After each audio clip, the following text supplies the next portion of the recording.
Sed bienvenidos a compartir esta charla que cada domingo os ofrecemos bajo el encabezado de Buenas Noticias. Recordad que podéis contactar con nosotros con la seguridad de que vuestros comentarios, preguntas o críticas serán leídos y tomados en cuenta con todo nuestro afecto. Y si lo deseáis, nos pondremos en contacto con vosotros. Y ahora pasemos a la charla. Hoy queremos hablar de dos personajes de la Biblia que, por ponerles una etiqueta, aunque quizás no sea la más adecuada, les hemos llamado atípicos. Y este nombre es el que hemos aprovechado para la charla de hoy. Pero como para charlas hacen falta como poco dos personas, voy a dar entrada a Dani para que sea él el que responda a las cuestiones referentes a estos dos personajes. Muy buenos días, Dani. Sé bienvenido a la charla. ¿Qué tal? Hola a todos, hola a nuestros oyentes, hola a ti. Yo estoy feliz y contento de estar compartiendo estos momentos una vez más con todos vosotros. ¿Tienes idea de quién vamos a hablar hoy? Pues sí, porque me dijiste que me documentara sobre Nicodemo y José de Arimatea, y he supuesto que era para hablar sobre ellos hoy. Por supuesto. ¿Te parece que empecemos por aclarar por qué los he etiquetado como atípicos? ¿Sabes por qué lo he hecho? Supongo que te refieres a que ambos eran miembros del Sanedrín y fariseos, y como los restantes fariseos y miembros del Sanedrín fueron los que conspiraron contra Jesús hasta llevarlo a la cruz. Y ellos, no por ser distintos a los demás, los han clasificado como atípicos. Has hablado del Sanedrín. ¿Qué era el Sanedrín? Pues mira, Joan, el Sanedrín era el Consejo Supremo y Tribunal de Justicia de los judíos durante la época del Segundo Templo. Y como sé que la siguiente pregunta será ¿cómo era? O algo parecido, paso a darte la información. Era el órgano supremo para el cumplimiento de la ley de Moisés y estaba constituido por 71 miembros, todos ellos sabios, ancianos, sacerdotes, escribas, doctores de la ley o ancianos, de familia prominentes, presididos por el sumo sacerdote. Tenía su sede en Jerusalén y su labor consistía en interpretar la Torá, la ley de Moisés, y ser tribunal de justicia en los asuntos religiosos e incluso civiles. O sea, una especie de gobierno, justicia y todo junto, ¿no? Eso mismo, sí, sí. ¿No eran los fariseos miembros del Sanedrín también? Sí, Joan, los fariseos, en su calidad de estudiosos y conocedores de la ley, formaban parte del Sanedrín, al igual que los saduceos, que eran principalmente sacerdotes, pero no los he nombrado específicamente porque pertenecían a los ya nombrados. O sea, pertenecían a grupos que ya está. Sí, Vale. Entonces, porque siendo doctos en la ley, lo que hace suponer que conocían las profecías, no estaban del lado de Jesús. Porque Jesús le recriminaba su falsa religiosidad, hipocresía, y llegando incluso a llamarle sepulcros blanqueados. Este término es fuerte, ¿eh? Es duro. Le ridiculizó en varias ocasiones, en que le hicieron o intentaron hacerle encerrones para descalificarle ante el pueblo, y les tumbaba las mesas de los cambistas y comerciantes del centro del templo, de dentro del templo, fuente de ingresos por los alquileres de los puestos. Es decir, todos estos eran los que gobernaban el templo. Uh-huh. Eran los que concedían los puestos para la venta y los cambalaches de moneda y todo esto. Y claro, Jesús, cuando les tumbó las mesas por 2 veces por falta de una, les mandó el negocio al agua. Claro, entonces no podían estar contentos con él. Tampoco, y además les criticaba abiertamente llamándoles sepulcros blanqueados, hipócritas y alguna otra lindeza. Sí, y aquí te has quedado solo en la frase que nos dice. Parece que están blanqueados por fuera, pero llenos de podredumbre por dentro. Que si la frase ya tiene tela, la definición de por qué les ha llamado así aún tiene acaba más. de encajar. Sí, aún tiene más. Entonces, estos fariseos, estos escribas, estos que a lo largo de todos los evangelios vemos que perseguían a Jesús buscando pillarle en fuera de juego, por decirlo de alguna manera, usando un lenguaje futbolístico, lo que estaban buscando era porque les deterioraba su imagen, les deterioraba su... Es que todo lo que ha pasado alrededor de Jesús, tanto la persecución que hubo durante su ministerio, el apresarle, el falso juicio, el torturarle, el matarle, todo esto ha sido para guardar uh, las apariencias de todos y cada uno de ellos. O sea, los políticos porque le decían, oye, que te está sublevando el pueblo. Vamos a ver. Daniel, vamos a aclarar las cosas. Si estos eran estudiosos de la ley, tenían que reconocer a Jesús. Sí, pero ¿Por qué no lo reconocieron? Porque esperaban al rey David con una espada. Se veían perjudicados. En su imagen. Claro. Pero eran personas aparentemente religiosas. Bueno, precisamente como eran personas aparentemente religiosas, tenían la creencia del pueblo sobre ellos y ellos podían manipular esa creencia a su uso. Palabra mágica, manipular. Bueno, vamos a ver. Es comprensible que Jesús no les cayese muy simpático. Pero si lo era para los personajes de los que hemos hablado hasta ahora, José de Arimatea y Nicodemo, que creían en Jesús y hablaban con él, a estos les cae simpático. ¿Qué sabemos de este par de personajes? Mira, Joan, como tú bien has dicho, creían, hablaban con él. Pero en el caso de José era a escondidas y de noche. Por miedo a sus compañeros. Vaya compañeros, ¿no? Pero vayamos a ver qué sabemos de ellos. José de Arimatea, según Mateo, era un hombre rico, ilustre según Marcos, persona buena y honrada según Lucas. Y es Juan el que nos informa de que se veía con Jesús de forma clandestina por miedo, ya digo, a los propios judíos. Ahora le toca a Nicodemo. Según el Evangelio de Juan, era un fariseo rico, principal entre los judíos y maestro de la ley.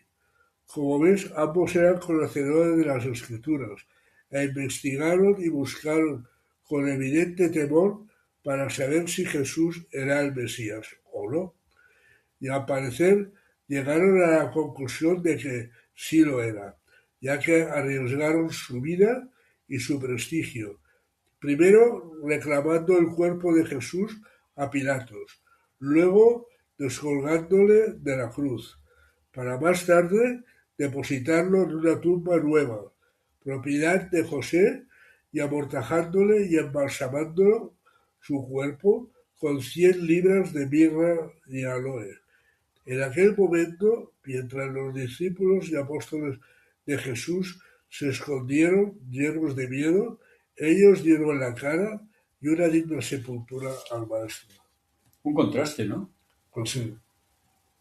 De aquí a aquí sus compañeros le persiguen y ellos debían estar en una cierta anuencia, digo yo. Pero cuando todos huyen y todos lo dejan solo, entonces ellos sacan y dan el do de pecho. Se vuelven valientes de repente. Pues sí, lo que quiero decir.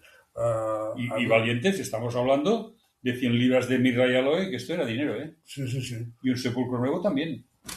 También. Y todo esto para Jesús. Todo esto lo hacían para Jesús, ¿no? Para un hombre que había sido acusado y clavado en una cruz. Claro. La muerte más vergonzosa que hay. Pero tú antes decías, pero estos deben conocer quién era Jesús. Quizás debido a que conocen quién es Jesús, hacen todo lo que hacen. Hombre, me imagino, porque no haría porque sí. Claro. Realmente eran atípicos. Mientras que los que acompañaban a Jesús en su ministerio en la tierra y le ayudaban, se escondieron llenos de pavor. Los que se escondían en sus encuentros con Jesús y los hacían por la noche, pasan a dar la cara y se arriesgan dando testimonio de su relación y amistad. Curioso, ¿no? Pues sí, los papeles se han cambiado. Los que decían amarle huyen de su lado, niegan conocerle, le venden y le abandonan muertos de miedo y se esconden. Pero los que se escondían para evitar que se conociera su relación con el crucificado, Estos en cambio dan la cara y le sepultaron de una forma dignamente, ¿no? Un cambio radical, pero totalmente radical. Sí, sí, sí. Es decir, Posiblemente tuvieron una convicción, o sea, posiblemente, leyendo las escrituras, llegaron a la conclusión de que Jesús era el Mesías. claro. Y eso les permitió dar la cara, porque además se fueron a Pilato, al romano, que no entendía de escrituras ni entendía de No, nada. además, quiero decir, estas acciones que a veces pasamos sin pie y ya está, estas acciones son acciones peligrosas. Hombre, arriesgadas, y más, ¿no? Se jugaban la vida y viendo lo que han visto, que pasaba con Jesús y tal, dicen, otra vez si me van a hacer a mí lo mismo, ¿no? No era muy difícil, porque montar un juicio como el de Jesús les costó poco. Sí, sí. No, no, no era como dicen ahora, ¿no? Tiene derecho un abogado, si no lo tiene, nosotros le vamos a destinar un oficio. Creo recordar Ni derecho a abogado ni nada, ¿no? que no me acuerdo si fue Nicodemo José de Arimatea o si fue en alguna película, podría ser, que dice, bueno, pero ¿desde cuándo se puede juzgar a una persona sin escucharla? Y le hicieron callar, le dijeron, oye, tú también eres Galileo. ¿Tú también eres Galileo? Tío calló, dijo, aquí se va a escapar una torta, me la voy a llevar yo. Sí. No, siempre han jugado con el cuento del miedo, ¿no? O con la historia del miedo. Sí, pero es que esto, de alguna manera, estamos hablando del templo de Jerusalén, estamos hablando de hombres devotos, pero realmente es política pura. Sí. Mira cuando Pedro lo negó, que dice, hay una criada ahí que dice, oh, yo antes le he visto, este iba con ellos, y él, yo no. ¿Por qué? Porque sabía que se la estaba jugando. Hombre. Sabía que se la estaba jugando. Y era muy difícil dar la cara y decir, sí, yo estaba con él, ¿pasa algo? Sí, te ato al lado de él. A ver. Sí.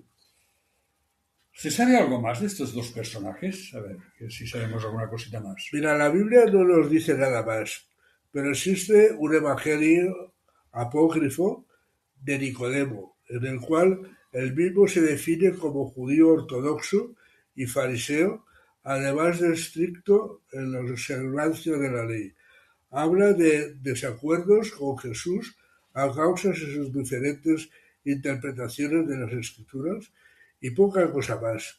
Pero quiero recordar que este evangelio fue considerado herético por algunos de los padres de la Iglesia a causa de la descripción que hace del juicio de Jesús. Recordemos que en el Sanedrín, Nicodemo trató de proteger a Jesús, indicando que no se puede condenar a nadie sin escucharle ni investigar los hechos, como antes has dicho, Iván. Sí, me acordaba de esto. De José de Arimatea hay una leyenda que dice que era hermano pequeño de Joaquín, padre de María, y como tal, abuelo de Jesús, y que cuando falleció José, su esposo, se convirtió en una especie de tutor de María. Otra versión afirma que era centurión, es decir, una especie de ministro de Roma, que administraba las explotaciones de plomo y estaño, pero tanto la una como la otra no dejan de ser leyendas, ya que no existe una confirmación clara. O sea que históricamente no podemos confirmarlo. No. Pero de todas maneras eran dos personajes influyentes. Sí. Entonces sí que queda claro, ¿no? Dos personas de peso dentro de la sociedad judía. Igual no sea exactamente como está descrito, pero sí que eran personas que eran alguien de aquella sociedad. Sí, eran personas de peso. Bueno, todo cuanto nos has explicado debe tener una conclusión, ¿no? Pues sí, fíjate, los amigos apóstoles y seguidores de Jesús, los que le habían seguido y visto hacer milagros, aprendido su doctrina, incluso en su nombre, ellos mismos habían hecho milagros, pues le abandonan, le niegan, le venden y se esconden, como ya he dicho anteriormente. Pero a los doctos en la ley, los eruditos, no les hace falta la llegada del Espíritu Santo para honrar a Jesús. Cobran valor y dan la cara y son consecuentes con su saber. Reconocen la verdad y al que la predica. Son un ejemplo de honradez y sinceridad. A ellos no les preocupa ya lo que les pueda acontecer, ni el riesgo ni el peligro de perder su prestigio, porque saben que delante de Dios todo esto no es de ningún valor. Se han dado cuenta de que Jesús era un enviado de Dios y han hecho por él lo único que se podía hacer en aquel momento: darle una sepultura digna. En otra leyenda apócrifa se afirma que José fue acusado de robar el cuerpo de Jesús y terminó en la cárcel. No sería raro que hubiese algo de verdad, pero lo más seguro es que a José no le importara mucho. Había conocido al enviado de Dios. ¿Qué más podía anhelar? Amigos oyentes, ¿no os parece que ahora os toca a vosotros? Dad el paso y conoced al Hijo de Dios. Haceros este favor: sed atípicos y salvad vuestras almas inmortales. Es curiosa la reacción de todos. Yo recuerdo un libro de un tío curiosísimo, que no me acuerdo, nunca sabré cómo se pronuncia, Dobrazinski, que define a Nicodemo como uno de los estudiosos de la ley que se dedicaba más que nada a buscar los 3 pies al gato. O sea, hablando con perdón. Estas cosas típicas que decían los judíos. Es que el día de reposo no se pueden andar más de 100 pasos, cuando Dios dijo que el día de reposo era día de reposo y que se tenía que dedicar a Dios, pero no dijo nada de 100 pasos. Pues él se dedicaba a buscar estas pijotadas. Era su trabajo que tenía en el templo. Y si por eso pagaban, te la marinera, ¿no? Sí, por buscar las cosquillas bien buscadas. No, pero que decir, yo creo que es muy interesante todo lo que hemos sacado de aquí, porque incluso yo me atrevería a decir que cuando has dicho atípicos, que es un nombre o un título que no se suele usar hoy en día en la sociedad en la que vivimos, pero sí que aquellas personas atípicas que poco nos dice la Biblia sobre ellos, fueron capaces de tener un papel relevante e importante en esta recta final de Jesús, ¿no? Realmente, hay una cosa que yo tengo muy clara. Cualquier personaje que esté en la Biblia, por poco espacio que ocupe, está allí porque Dios lo ha querido y es importante. Y por eso me gusta a veces hablar de ellos. Y hemos hablado de bastantes de ellos, de gente que han salido 3 renglones, 4 renglones, 5 versículos. Sí, pero claro, la pregunta es lo que dices tú: ¿y por qué está ahí? Porque Dios lo ha querido, porque su mensaje es importante. ¿Pero por qué lo ha querido? Vamos dándole vuelta al tornillo, ¿no? Oye, la pregunta soy yo. Porque son ejemplos, bueno, ahora me toca a mí, porque son ejemplos, te estoy dando hasta la respuesta. Vale, dame la respuesta porque no. Son ejemplos a cada uno de nosotros, ¿no? Entonces, estas personas, no iba a decir insignificantes en la época en la que vivían, no, pero insignificantes, casi puedo decir ahí en la Biblia que pocos detalles tiene, pues sí, pero en cambio están puestos ahí para algo. Están puestos ahí no porque sí, no porque han caído, sino porque son un ejemplo para cada uno de nosotros. Yo creo que tú has dicho por qué eran importantes José de Arimatea y Nicodemo. Y a lo mejor no te has dado ni cuenta. Tú has dicho que sin la llegada del Espíritu Santo ellos habían creído en Jesús. Y eso es lo importante de estas personas. Que una persona conocedora de la ley, 2, no una, 2, era capaz de reconocer a Jesús. Los otros fariseos no querían reconocerlo porque no les convenía. Claro. Ellos eran gente abierta de mente y de corazón y a través de la ley, a través de las Escrituras, reconocieron a Jesús. Y le honraron tarde, pero le honraron. Y has dicho una cosa que ahora la quiero agarrar así, en el aire, ¿no? Has dicho que no querían reconocer a Jesús porque no les interesaba. Claro. Y ahora yo lo llevo a nuestro tiempo. No hay muchos de los que están escuchando el programa o de los que han escuchado predicaciones a lo largo de su vida que no lo están aceptando, y el motivo por el cual no lo están aceptando es porque no les interesa. Evidentemente. Tú fíjate. Todo esto te trae compromisos, te trae responsabilidades, te trae aceptaciones, te trae un montón de cosas. No digas, Te sale más a cuenta darle no digas solo las cosas que no son cómodas, di también las cosas que son cómodas. Te trae paz de espíritu, te trae serenidad, te trae convicción de que tu vida es útil para Sí, algo. bueno, pero estas son las que tendrían que hacer que sí la aceptan. Estamos hablando de las que no la aceptan. Ahora no lo aceptan por eso. Entonces, no la aceptan por conveniencia, Por responsabilidad. Porque si aceptan esto, tienen que aceptar lo otro. Y lo otro no les conviene. Hombre, si yo digo que aceptar a Jesús representa que no puedo hacer el amor libre, pues no puedo hacer el amor libre. Y es muy cómodo ir el sábado a la discoteca y luego tirar adelante. Yo me acuerdo, y es de menos importancia que lo que acabas de decir, o aparentemente, ¿no? Yo recuerdo una persona que habló conmigo que quería venir a la iglesia. Uh-huh. Y yo dije, bueno, pues adelante. Pues ven y tal. Y dice, no, pero tengo un problema. Digo, ah, sí, digo, ¿qué problema tienes? Dice que yo solo los domingos jugar a voleibol playa. Vale. Pero claro, si yo vengo, ya no puedo jugar a voleibol playa. Y yo le dije, bueno, tienes que saber qué prefieres. Claro. ¿Que el voleibol o prefieres a... Si tener un cuerpo sano o tener un espíritu sano. A Jesús, ¿no? Y bueno, esta persona, la verdad que no la hemos visto por la iglesia, porque ha sido con su voleibol, ¿no? Le gusta y después sé de otro que también le gustaba la caza.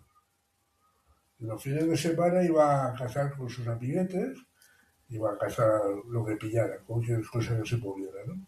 Pobres animales. Y él también decía lo mismo, dice que si yo acepto a Jesús, no puedo ir de caza. A ver, que yo sepa, la semana tiene lunes, martes, miércoles, jueves, sábado y domingo. Puede ir de caza el sábado y puede ir a la iglesia. Bueno, lo que pasa es que a lo mejor descubría que matar animales por placer de matarlos no estaba como muy bien.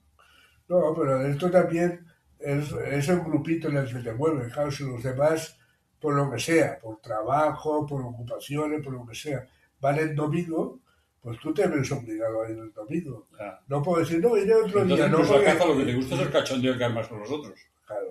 Pero todo esto son pretextos. Ya. Aquí hay un número bastante elevado en la ciudad de ciclistas. Y yo cuando una vez le digo a estos ciclistas, vosotros lo que os gusta no es el ciclismo. Vosotros lo que os gusta es llegar a la primera parada y que os ponéis doblado. Un desayuno de un par de narices. Ahí, os ponéis doblado con el desayuno. No tiene nada que ver esto con el ciclismo. El ciclismo es el pretexto. La excusa, ¿no? Para encontraros. Igual como ahora, que no es esto, pero quiero decir, también conozco una persona que él tiene su campo, su campito. Y a veces lo veo, ¿qué? ¿Dónde vienes? No, vengo del campo y tal. Digo, pues si no llevas nada. Pues llevan ir a la lechuga. Digo, pero si no llevas nada. Y entonces, es que queda en el campo con unos amiguetes y entonces ahí, pues bueno, desayunan bien y tal. Digo, ya, pero tú, bueno, no traes ni un tomate, ni un pepino, ni una... Digo, hombre, quizás que le simules y traigas algo, ¿no? Es un poco así, ¿no? Mira, es muy triste. Yo conozco un caso de un caballero que venía a la iglesia con su esposa. Y bueno, y de repente dejó de venir. La esposa continúa viniendo. Este caballero lo veo deambular por el barrio, de bar en bar, cada domingo mientras yo busco aparcamiento. Ahora charla con unos, ahora charla con otros, y sé por su mujer que luego él, mientras nosotros estamos en el culto adorando y alabando a Dios, este caballero continúa saltando de bar en bar, aquí toma un café, no es que sea un alcohólico, aquí toma un café, aquí toma un cortado, allí, y va buscando ese contacto porque se encuentra solo y perdido. Y necesita el calor humano que le dan en un bar. Caballero, vente a la iglesia, allí te encuentras calor humano y te daremos el café gratis. No tendrás que pagar. No, pero esto pasa con muchos, ¿no? Mira, yo ahora, de la iglesia que estoy, pues vi una vez el gente y le digo, mira, somos un pueblo pequeñito, pero nos divertimos mucho, y lo pasamos muy bien, y aprendemos muchas cosas, y nos ayudamos los unos a los otros. Y no es esto lo que está buscando la sociedad. Debiera. Lo que pasa es que somos No unos... lo buscas, pero inadecuadamente. Inadecuadamente. El sitio donde no lo encuentras. Queremos que los demás estén por nosotros, pero no nos gusta mucho estar por los demás. Y eso es una balanza que está desequilibrada. Las balanzas tienen que estar equilibradas. Pero tú sabes que yo he dedicado mucho tiempo a intentar ayudar, consolar y tal a mucha gente. Pero yo a veces me decía, ¿y a mí? A mí, ¿quién me consuela? ¿Quién me ayuda? ¿Quién me anima? ¿No? Porque a veces te encuentras de que tú te das tanto que bueno, que al final... Esto me recuerdas a mi prima. Mi prima también es una persona como tú que ayuda a todo el mundo que puede, es una buena cristiana, está muy entregada, pero de repente un día dice, ¿hay alguien más? Y dice, pero estoy sola como la una. Y es cierto. O a veces te encuentras, pues... Todo el mundo es capaz de pedir, pero no se dan cuenta de que esta chica, no tiene mi edad, pero casi, también necesita que le den algo de tanto en tanto. Claro. Una palabra amable. Y como yo digo, esto es como una pila, ¿no? A base de usarla la vas gastando. La vas y de vez en descargando. cuando tienes que regarrarla. Evidente. Si no, no tiras para adelante, ¿no? Y yo he vivido cosas duras. Yo llegué una vez a mi casa, que entré directamente de la calle, me tumbé en la cama llorando como un loco, y mi mujer me decía, oye, ¿qué te pasa? ¿Qué te han despedido? Y yo solo le decía, déjame. ¿Y qué te han despedido? ¿Qué te han robado? ¿Qué te han...? Me iba dando cosas que te han caído, que han tomado daño.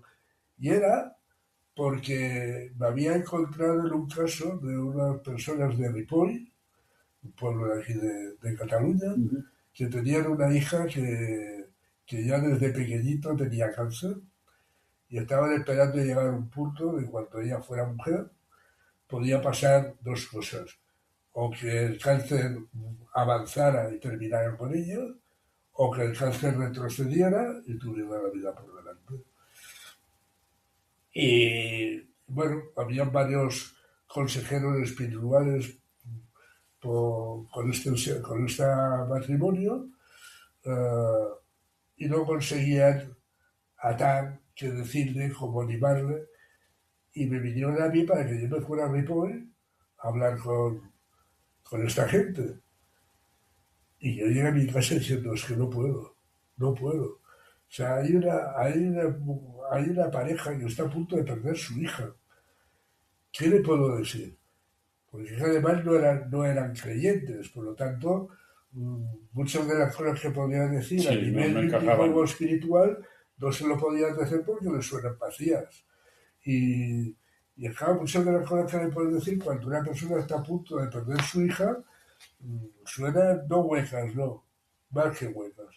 Y yo llegué y le decía a mi mujer, es que no puedo, no sé qué decirle, no sé qué hacer, no puedo. Y a veces te encuentras así también limitado y atado ante las problemáticas que a veces te llegan, ¿no? Vamos a despedir a Nicodemo y a José de Arimatea. Apadeu.